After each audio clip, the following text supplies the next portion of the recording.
Hello friends, இன்றைக்கி பார்த்தோம்னா நம்ம புதினா கொத்தமல்லி போட்டு ஒரு சட்னி வைக்க போகிறோம். ஃபஸ்ட்டு கடாயில் அடுப்பில் வச்சுட்டு எண்ணெய் ஊற்றுறோம். அதுக்கடுத்து குழம்பு கடலப்பருப்பு ஒரு 2 ஸ்பூனு, அதுக்கடுத்து பார்த்தோம்னா உளுந்து 1 ஸ்பூன் போட்டு நல்லா வதக்கி விட்டுட்டு, அதுக்கடுத்து மிளகா வத்த ஒரு 4 போட்டு நல்லா வதக்கிடணும்.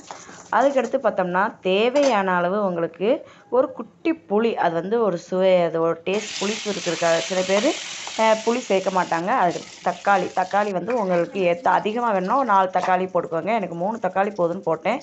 வீட்டில் இருக்க நம்ம புதினா கொத்தமல்லி நல்லா க்ளீன் பண்ணிவிட்டு நல்லா கழுவிடணும். ஏன்னா அதில் மண் இருக்கும். அதனால் நல்லா கழுவிட்டு எல்லாத்தையும் ஒரு போட்டு நல்லா வதக்கணும். அந்த பருப்பெல்லாம் நான் வதக்கிட்டு இருக்கிறப்பே கொஞ்சம் கழுகுற மாதிரி இருந்துச்சு. அதை தனியாக எடுத்து வச்சுட்டு இப்போ புதினா கொத்தமல்லியும் நம்ம தக்காளியும் நல்லா வதக்கிட்டு கொஞ்சம் நேரம் என்ன பண்ணோம்னா ஆற வைக்கணும். இஞ்சியும் சேர்த்துக்கணும். அதுக்கடுத்து உங்கள்கிட்ட பூண்டு இருந்தால் நீங்கள் சேர்த்துக்கோங்க. என்கிட்ட அன்றைக்கி பூண்டு இல்லை, அதனால் நான் சேர்க்கலை. அப்படி நல்லா வதக்கிட்டு ஒரு நல்லா கொஞ்சம் நேரம் காய வச்சுட்டு மிக்சியில் போட்டு நல்லா அரைச்சி எடுத்துடணும். உப்பு போட்டே நல்லா அரைச்சி எடுத்துடணும். அதுக்கடுத்து பார்த்தோன்னா நமக்கு தோசைக்கு, இட்லிக்கு எல்லாத்துக்குமே வச்சுக்கலாம். நான் வந்து தோசை தான் நான் ரெடி பண்ணியிருந்தோம். அதுக்கடுத்து பார்த்தோம்னா இது வந்து சுட சுட சாதத்துலலாம் போட்டு நல்லா கிண்டி பிள்ளைகளுக்கு டிஃபன் பாக்ஸில் கொடுத்து விட்டாலும் செம்ம ஜாலியாக சாப்பிடுவாங்க.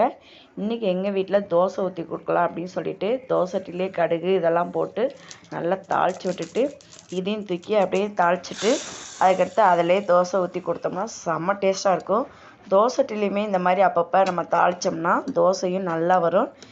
இதுதான் இன்றைக்கி எங்கள் வீட்டில். நீங்கள் என்ன சாப்பிட்டீங்கன்னு சொல்லிட்டு மறக்காமல் கமெண்ட் பண்ணுங்கள். நம்ம சேனலுக்கு நீங்கள் புதுசாக இருந்தீங்கன்னா மறக்காமல் சப்ஸ்கிரைப் பண்ணிக்கோங்க. நானும் நிறையா சேனல் ஆரம்பித்து தோல்வியாக அடைஞ்சிருக்கேன். கண்டிப்பாக தோல்வி வந்து வெற்றிக்கு முதற்படின்னு சொல்கிற மாதிரி இது வந்து எனக்கு ஒரு 11வது சேனலாக இருக்கும். நிறையா சேனல் வந்து எதுக்காக இதாகனே தெரியல. கண்டிப்பாக இது நிலச்சி நிற்கும்னு நினைக்கிறேன்.